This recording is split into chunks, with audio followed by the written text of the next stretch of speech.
संभाजीराजे छत्रपतींच्या स्वराज्य संघटनेच्या वतीने राज्यभरात स्टिंग ऑपरेशन करण्यात आलं। शेतकऱ्यांच्या होणाऱ्या फसवणुकीच्या संदर्भात स्टिंग ऑपरेशन करण्यात आलं। खते बी बियाणे वाढीव दराने विकले जात असल्याचं या स्टिंग ऑपरेशनमध्ये आता स्पष्ट झालं। स्वराज्य संघटनेने केलेल्या स्टिंग ऑपरेशनमध्ये धक्कादायक माहिती देखील समोर आली आहे। युरियाची खरेदी 266 रुपयांना मिळते, तोच युरियाची गोणी तब्बल 800 रुपयांना मिळाली। स्वराज्य पक्षाच्या कार्यकर्त्यांनी पुण्यातील एका दुकानात जाऊन युरिया खरेदी केलेला होता, तर 266 रुपयांचा युरिया त्यांना 800 रुपयांना दुकानदारानं दिलेला आहे।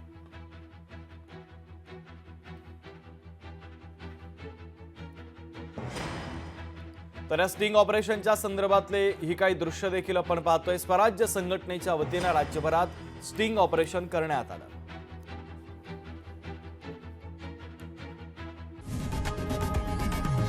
लोकशाही मराठी ऐका, पहा, जागरूक रहा।